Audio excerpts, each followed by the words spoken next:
Hello and welcome to Pantheon of the Geeks. This is a MALIFAUX Mondays special for the Guild. As I promised, I was going to do an overview of the Guild and the Masters and the Henchmen. So we'll just have a quick look at the lore of the Guild and how they came to be. They're a bit like a branch of the Empire, if you will. They're governed by a Governor-General, and underneath him he has all his little minions and little different deputies, which deal with Neverborn, Resurrectionists and Arcanists. The overview of the Guild and how it came to be was that they dealt with the production of the soul stones that are in MALIFAUX. They looked after them and made sure that they got through the breach. Now, underneath this, there's undertones of darkness to the Guild. It's not all goodness and light and everything. But the citizens of MALIFAUX do put up with the Guild lore because it does offer some protection from the Neverborn and the Resurrectionists and Arcanists and other horrors of MALIFAUX. It was set up basically by a load of sorcerers who were only interested in their own thing and not the social political aspects of the world going on around them. And that gradually grew into the Guild. They all got together and realised that they needed help, they needed to work together, so that's what they did. Excuse me, I've got papers here. So the breach is never closed now. The Guild maintains that it's always open because obviously in the other world, the real realm, they are wanting the soul stones from MALIFAUX for jewellery and trinkets and things like that. So the Guild makes sure that that production never ceases. Like I said to you before, there's like different factions of the Guild. So there's Neverborn Hunters, which are the family Ortega. They're the head of the Neverborn Hunters. There's the Death Marshals, who hunt necromancers, and the head of that is Lady J, aka Lady Justice, and she has her Death Marshals who she fights alongside to stop any necromancy in MALIFAUX. And there's also Witch Hunters, and Witch Hunters hunt down the Arcanists and witchery and things like that, and the head of that is Sonnia Criid, and she has a little witchlings who are or were people who she's trained and over time beaten out who the real person is, and now they're just a soul, if you will, who follows her around and does her bidding. So, as I said, that the Guild isn't all sweetness and lights. It's very dark. There's undertones of betrayal and sneakiness and things like that. So what I'll do now is I'll show you the crews and what they all deal with. Okay, so here we have Lady Justice, Lady J. She is part of the division who goes after necromancers, so the likes of Nicodem. There's two models of her here. This one here on this side is the alternate version, and this one here is what you got in the original box set. So I'll just read a bit out of the book about Lady Justice. So, where exposure to the corruptive energies of necromancy has had an obvious effect on those that practice it, the techniques employed by the grim Death Marshals in destroying the art seem to have similar consequence. These ghoulish officers of the Guild are every bit as gruesome as the monsters they hunt. The magics they wield in hunting down resurrectionists are eerily similar to those that they condemn. The blind Lady Justice seems somehow immune to this malignant energy, despite her reoccurring encounters with the resurrectionists' dark arts. She is stoic, precise, and few hear her words, but all will see her divisive action. Her practical approach to her work is invested with the power that she will decide for herself what is just. Her effectiveness in this has given rise to the lofty position in the Guild. So Lady Justice basically decides who gets to live and who gets to die. Her Death Marshals are a bit of a cross between undead cowboys, if you will, and we'll see those later. Now she has a minion, a henchman, called the Judge, and I will show you her full crew now. Okay, so this is the first Lady Justice box set that ever came out. and as you can see, these are the death marshals, so they've got undead in the coffins and things like that. The guy at the back who will be coming round, he is the judge, and he basically supports Lady Justice. As I said, he gives her counsel, he helps her out, and he's a generally weird kind of guy because you don't get to see his face. His face is covered, so you don't really know much about what's underneath that mask or what's happened to him, other than he goes after the necromancers. So something must have happened, and he goes at the resurrectionists with such a stoic resolution kind of thing. He wants to kill them, he wants to get rid of them, so I think something might have happened in his past to make him like that. So you might have seen these before in one of the other videos, and I really like this crew, and it was one of the last crews that I got, to be quite honest. I'm hoping, if I can, get the next box set. So we'll move on to the next master, who is Sonnia Criid. This is Sonnia Criid, and she is one of the Witch Hunter task force. She's the master for the Witch Hunters. Again, there's two models of her. This is the alternate version, and that one at the back was the original Sonnia Criid that you got in the box set. Now I'll just read out a bit about Sonnia Criid. So, Sonnia Criid is ruthless, viewing her duties as leader of the Witch Hunter task force to be an extension of her own arcane pursuits. Like the arcanists that she is pled to hunt and destroy, she recognises the dawn of a new age of magic where the guild's ancient methods are no longer relevant. Those tried and true techniques founded by the forgotten earthly cults are in danger of being eclipsed by the innovations of the Soul Stones has allowed. This progressive mindset makes her particularly well suited in combating the arcanist threat, which has organised itself into an underground crime syndicate. What many see as the benevolent miners and steamfitters union is simply the facade for the organised crime. Her battles against this element take place in the shadows, unlike the grandiose confrontations that the other guild departments engage in. So Sonnia Criid is a very interesting character.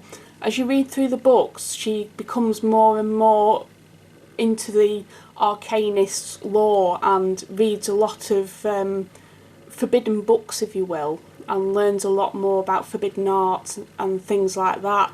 Especially with her being a witch hunter, it's very interesting. She's a bit of her own woman, if you will. She doesn't adhere to what the guild wants her to do. She's sometimes at odds with it.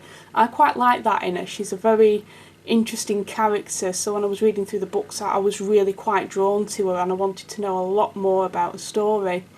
The second edition model of her I've got, but I've not painted it up yet. She has a mask, an iron mask on, and as you read through the books you understand why she's got an iron mask on. There's a lot going on in the books, and we'll probably touch on that in a much later video. So what I'll do now is I will show you her crews, and her crews consist of Samael Hopkins, who's her deputy, as the judge is Lady J's deputy, and she has a little crew of witchlings. So I'll show you those now. Okay, so here we have this is Samael Hopkins, who's very close to Sonnia. He's a very good friend of hers and cares an awful lot about her. He's a witchling hunter, and coming round now we have three little witchlings who, as I said, started out as people or beings or some sort of MALIFAUX citizen, and through kind of trial and retrial and beating out of who you are, they become these things called witchlings. So they no longer have any personality, being of who they are. They're just soulless creatures that follow what Sonnia wishes them to do. So it's quite dark in a way what happens to them. In one of the MALIFAUX rule books there is a story written by a guy who becomes a witchling, and it's quite freaky in a way, how he loses all essence of himself and every shred of humanity, if you will. So as I said, the guild is very dark, but I really like these models again, and these this crew is very good against Arcanists, so you're looking at the likes of Rasputina and Ramos for these guys. So next I'll go on to the last master that I have, which is Perdita Ortega. So here we have Perdita Ortega, and she goes after the Neverborn of MALIFAUX, which are like demons and weird kind of things.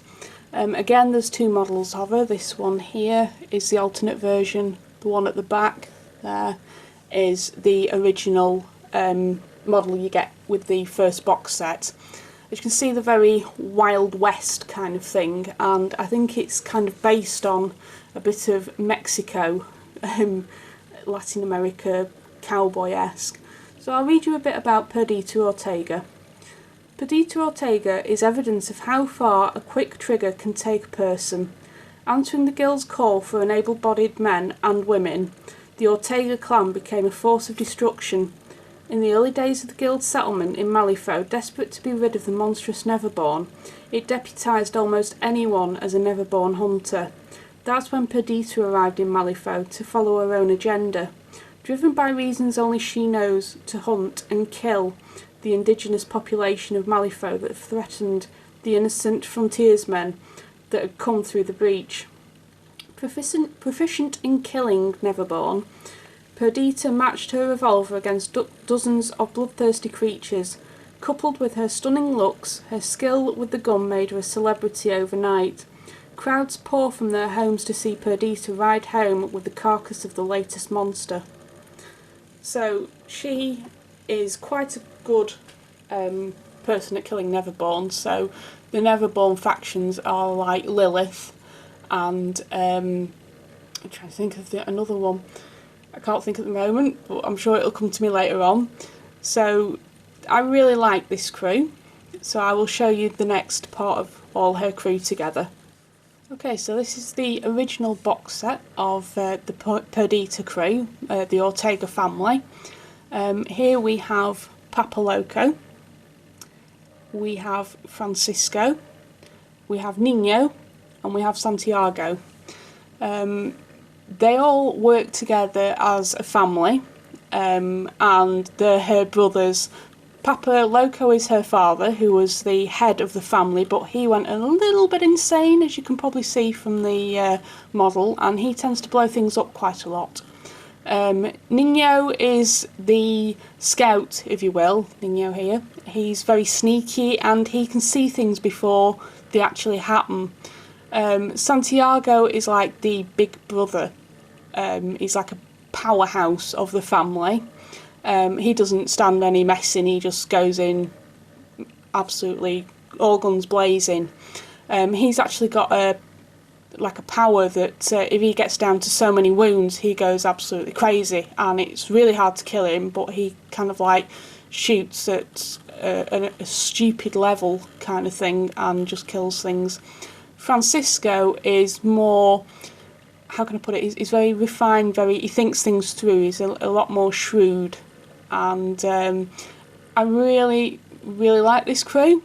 I haven't used them an awful lot, so hopefully I'll get a chance to use them as I start getting back into MALIFAUX. I do have the second edition of this crew, the models, and they're very different from these. They seem to be a lot bigger, if you will. Santiago's just massive. He's even off the base. So I think there was a video further back that I did of the new crew, so if you want to go and have a look at that, please do. So yeah, that's the Ortega clan.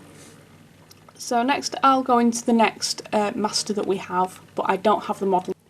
Okay, so rather than having a blank screen, I'll hope to get some pictures up of the next master. I do have these models, but they're upstairs and they're not painted or put together. The next master is C. Hoffman. Now, Hoffman is an interesting little character, so I'll just read out from the book all about him. C. Hoffman will likely never know that he passed through the Great Breach on the same day that many of the most powerful and influential people in MALIFAUX fought for dominion at Kythera. These two events have nothing in common other than fate chose Hoffman and the individuals at Kythera to embroil in lives of unwanted adventure.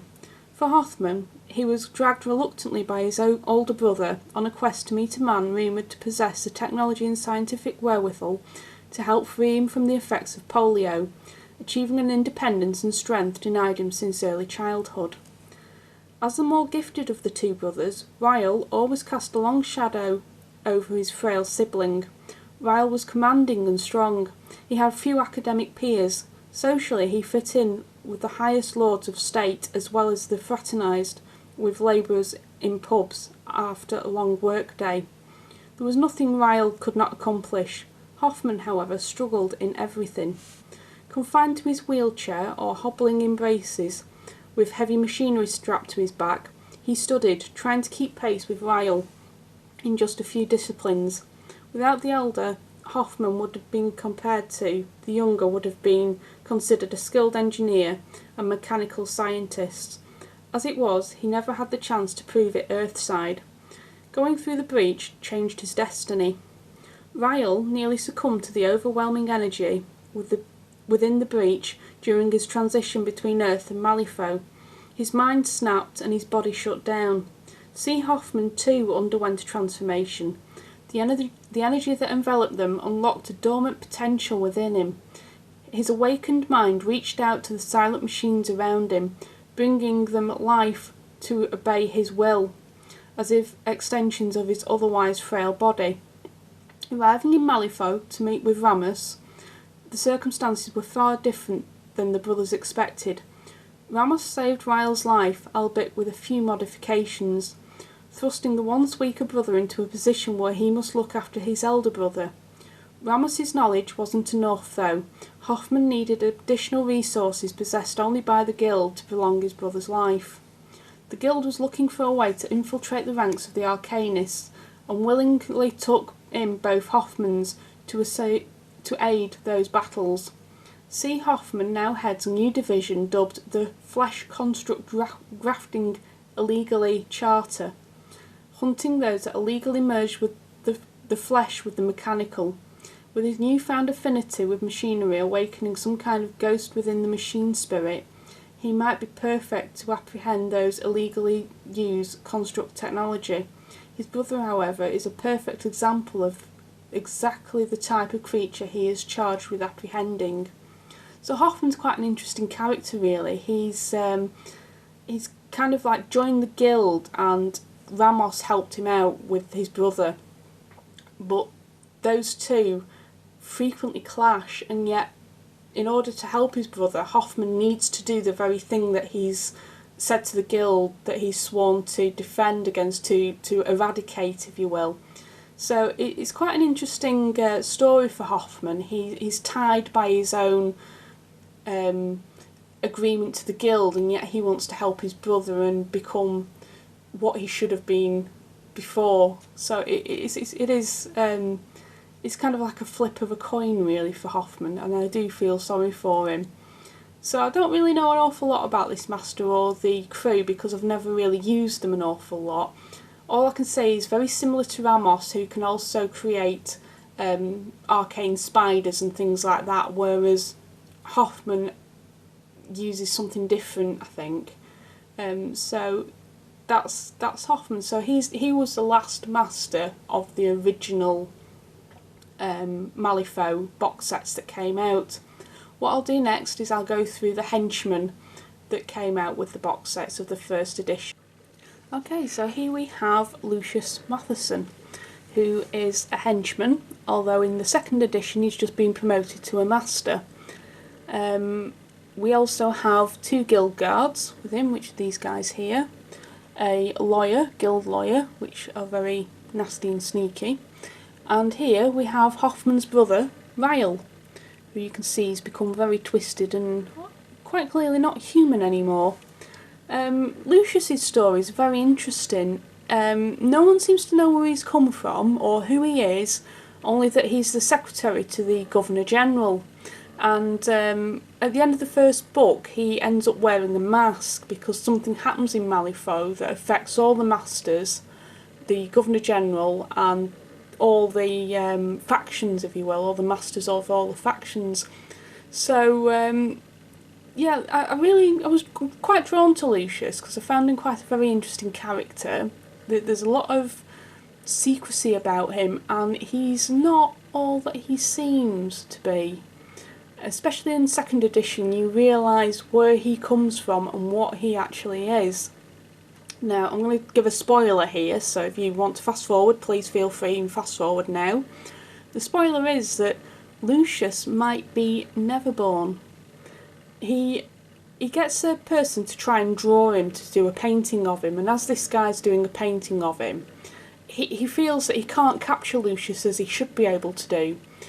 And he starts talking to Lucius about the Neverborn and where they came from and things like that. And when he looks at what he's drawn, he's physically shocked and sickened by what he's drawn. It's not Lucius at all. It's not the mask that he's wearing or anything like that. It's like a horrible, demonesque kind of thing. And Lucius goes, "It's just as I thought. You can't draw me. No one can draw us. No one can draw a Neverborn." And he ends up killing him. He'd already poisoned the poor painter before he got in, and he basically says, "Oh well, you know, I poisoned you before you came in, but I just wanted to see what had happened. That's very interesting," and moves on. But that seems to be what Lucius is. He's very cold and calculating, and you do not want to mess with him. So he is now a master, and I can't wait to play his crew against another crew because I think he's going to be a lot more powerful now than he was when he was a henchman. As you can see from Ryle, he's, like I said, not quite human anymore, and he's now become like a machine. So I do feel sorry, knowing what happened to Hoffman, I do feel sorry for Ryle. He's like a pawn in the guild's plans. So yeah, so that's the Lucius crew. Another thing to note in MALIFAUX is these models are the totems for the different factions. So what we have coming around now is Sonnia Criid's totem. At the back we have here, that is Perdita's totem, which is a enslaved Nephilim who's had its wings chopped off and a chain and ball attached to him. And we also have the Scales of Justice, which is Lady Justice's totem. The Sonnia Criid's totem, I think I forgot to say, is the Living Flame, which is like a skeleton wreathed in flame. These totems enhance the master's abilities, so each totem has an ability that they can use themselves, but they can only use them when there's a master next to them. Every master now comes with a totem in edition 2. But in the first edition you had to buy these separately, they weren't in the box sets. So they are pretty similar to what the originals were, but I think some of them might have had a change. I never actually got the Governor's Proxy, which you could use with any of the guild masters and the henchmen, because I didn't really like it that much, to be honest. It didn't appeal to me, so these are the only 3 that I have for the original box sets. This model here that you can see in front of us is a drill sergeant, and he's actually totem for the guild, which I forgot completely to say. You can use this guy for any of the guild leaders, and he was, to my mind, a better totem than the Governor's Proxy. He's a lot more interesting, he's got a lot more motion about him. So I forgot to mention him, terribly sorry about that. So these models here are add-ons, if you will, that you can use with your factions for the guild. So here we have 3 guild guards, 2 guild hounds and a guild captain. These will fit in with any army that you have that are with the guild. So you can use them for Lady J, Sonnia Criid, Lucius, mainly Lucius I would say, because they augment him a lot better than any of the other crews. And you can also use them for Perdita. So these are quite nasty guys, you wouldn't like to get on the wrong side of, and these are your law enforcers. As you can see, they're very regimented, and the guild dogs, they just run after anybody, whether it be Neverborn or arcanists or necromancers. So here we have a witchling handler who works really well with Sonnia Criid's crew. So I'll read about the witchling handler. The horrific guild ritual used to create a witchling has the adverse effect on nearly destroying the subject's mind in the process. Only through artfully delicately manipulation of the energies which turn the subject's powers against herself is a witch hunter able to preserve the subject's magic talents while at the same time wiping away the personality.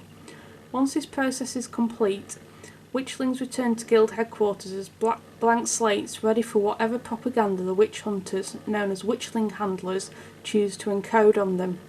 The handlers are the masters at their craft, feeding a witchling just enough information to reinforce its connection to the rolling energies that possess, while at the same time keep the reason for its punishment and plight a mystery. Equipped with the tools both mundane and magical, witchling handlers take witchlings into the field as part of their indoctrination, as well as to hone their magical hunting talents. So these guys are like, look after the witchlings, if you will, and they can feed them whatever they want to do. So they can say, you know, we don't like resurrectionists or we don't like arcanists, and they can feed them that much that that witchling then believes what they're being told, which is very dangerous in itself, because if that witchling ever realised what was going on or ever came to the realisation it was being used, I'd hate to think what would happen to the guild. So this is the only model that I have of a witchling handler. So next we have Perdita Ortega, who's part of the Ortega family. So I'll just read a bit about Perdita. Nobody knows exactly how old Perdita Ortega really is. If asked, her curt reply of "old enough," followed by a swat with a wooden spoon, is enough deterrent to keep it from being asked a second time. Perdita's mind remains honed to a knife's edge, despite her aged appearance. She brooks no excuses from the young uns, and everybody who thinks they have the pepper to stand up to her has fled her presence in tears. So she's quite a matriarch of the Ortega family. I'm not sure whether she's Perdita's mum or not, or whether she's like a granny, but she augments the Ortega family, and she is classed as a minion. And I've not really used her a lot, so I don't really know much about her abilities, but it's a nice looking little model to have and just finishes off the Ortega family. Okay, so that's the majority of the crews that I have. And what I'm going to talk about now is the avatars that came out in one of the books. I think it was Twisting Fates. So each master got an avatar of themselves. Something happened in the world of MALIFAUX. The tyrants of the world came bursting through and hit the world of MALIFAUX and turned it upside down on its head, really. And each master went through a change. So it kind of split a part of them and they became like an avatar. So these are, when you play in the game, you can, if you get so many points, I think it is, I can't actually remember, citation needed on this, you can turn your character into an avatar of whatever. So like the avatar of Justice for Lady Justice. You've got the avatar of Revelation for Perdita, and the avatar of Conflagration for Sonnia. So I'll show you these avatars now. So here's the avatar of Balance for Lady Justice. You might have seen this model before in one of my showcases. And this is what Lady Justice turns into when her avatar is used. It's an awesome model. It's just, it was really hard to put together, to be quite honest, because her arms are very, very thin. But it's like a war going on between the rams and the crows. So it's a really nice looking model, this. Don't really have an awful much to say about this, because mainly in the book it's all about the rules and nothing about what the model is. So next one I'll show you is Sonnia. So here we have Sonnia Criid's avatar, which is the avatar of conflagration, and she's just burst into flame with this dragon-esque monster. I love painting this model. It was such an awesome model to paint, and it's so vibrant and there's a lot going on in it. I really, like I said before, I do like Sonnia Criid's character. So that is Sonnia's avatar. The next one I will show you will be Perdita's. So here's Perdita's on the avatar of Revelation. Again, this was a really nice model to paint. It's very fiddly to put together because it's all metal. I'm not sure whether they'll bring these out in plastic at some point. So Perdita gets an awesome looking flying mount that looks like it should be in World of Warcraft. So those are the avatars of the 3 masters that I have. Hoffman does get an avatar. Let me just have a look through the book what he gets. Hoffman gets the avatar of amalgamation, but unfortunately I never got that model, so I'll try and get a picture of it and put it up. Okay, so that's all the models I have. There are many more models in the book, but I won't go through all of them because they're that different, and some of them are a lot the same. There's a lot of guild marshals, a lot of guild guards and things like that that you can use, and there's a lot of other little characters that you can use. Hoffman has near enough an army of peacekeepers and metallic beings that can help him out. The guild seem to go for the guild guard and guild masters, things like that. There's also in the guild, which is quite a surprise, that you can use Mac Morning, who is a guild and resurrectionists faction. He covers both factions, but I won't go into him because Paul went into his character on his talk through about the reses. But Mac Morning does work for the guild, and the guild don't know that he's a resurrectionist, or if they do, they're not saying anything. The other one is Lucius or Lucas McCabe. Now he is part of the Ten Thunders faction, and I won't go into him just yet, although I do have the models, the 2nd edition models for him. But when we do the Ten Thunders faction, we'll go into his story and backstory and history then. So there's one last model that I'd like to show you, which is a special edition model, and I'll show you that. Okay, so this is my special edition model called Mysterious, and she is a Death Marshal, and you could only get this model at Gen Con, which is in America, and since we didn't have the money nor the time to go there, I had to trawl eBay and hope for the best to see if I could find it, and luckily I did. So I was really, really chuffed. So this is a model that you can use along with Lady J's crew, mainly because she's a Death Marshal, that's who you're going to be using her with. And it's a really, really pretty model, so I'll just put the turntable on, you can have a look. She's very much like Perdita in style, but very Death Marshal-y. As you can see, there's a hand coming out of that coffin there, trying to get out.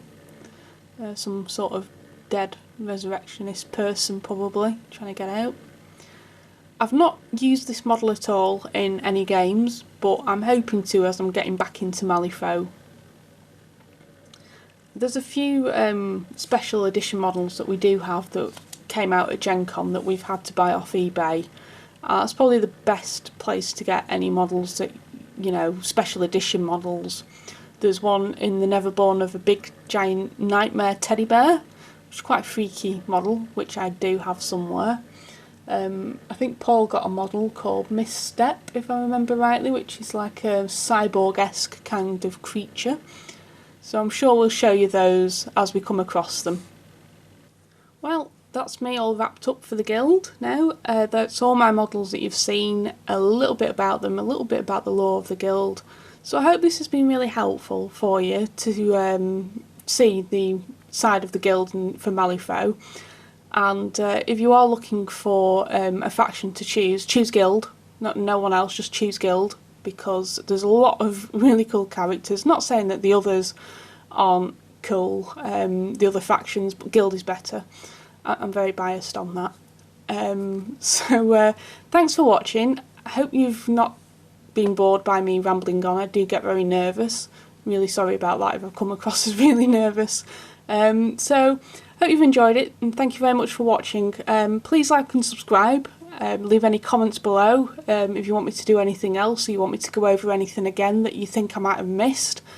As I say, I'm only just trying to get back into MALIFAUX. It's years since I've been really played it much. So thank you very much for watching. I hope to see you soon. Bye now.